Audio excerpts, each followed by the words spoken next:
Hello అండి. మీరు చూస్తుంది బ్యాటరీ పంప్ అనమాట. గ్రోత్ కంపెనీది.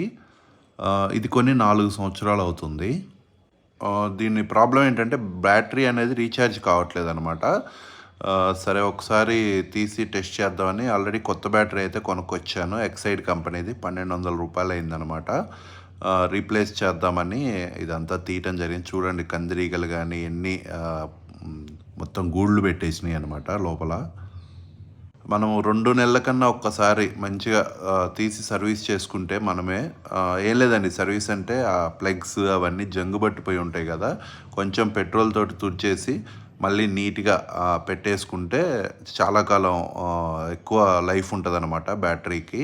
నేను పట్టించుకోవటం వల్ల ఇలా అయిపోయింది. మొత్తం మట్టి అంతా చెదలు అన్నీ వచ్చేసినాయి అనమాట. ఆ ప్లగ్స్ అన్నీ జంగు పట్టిపోయినాయి. యాక్చువల్‌గా నేను బ్యాటరీ ప్రాబ్లమ్ అనుకున్నా కానీ బ్యాటరీ ప్రాబ్లం అయితే కాదనమాట. జస్ట్ ఆ బ్యాటరీకి పవర్ సప్లై వెళ్ళే పిన్స్ ఉన్నాయి కదా, అక్కడ జంగు పట్టిందనమాట మొత్తం.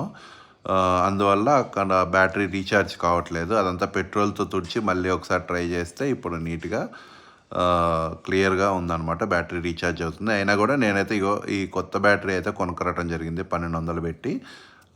ఇది వేసి చూద్దాము దానికి ఎలా ఉంటుందో. మనమే ఓన్గా వేసుకోవచ్చండి. మళ్ళీ దీన్ని మనం మెకానిక్ షాప్కి తీసుకెళ్ళక్కర్లేదు.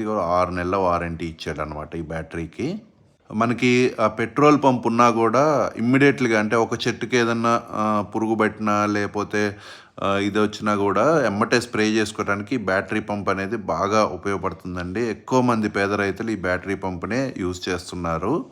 మనం ఒక్కసారి రీఛార్జ్ చేసుకుంటే మినిమం 3 స్ప్రేలు, 4 స్ప్రేలు, 5 స్ప్రేలు కూడా చేసుకోవచ్చు అనమాట దీంతోటి. చూద్దామండి కొత్త బ్యాటరీ ఏ విధంగా వర్క్ అవుతుంది ఒకసారి పెట్టి చూద్దాము. ఓకే.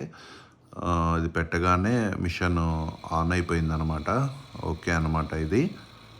మీరు కూడా ఎప్పుడన్నా బ్యాటరీ పని చేయకపోతే ఒకసారి చిన్న స్క్రూ డ్రైవర్ తోటి బ్యాక్ వెనక పార్ట్ ఇప్పదీసి చెక్ చేసుకోండి.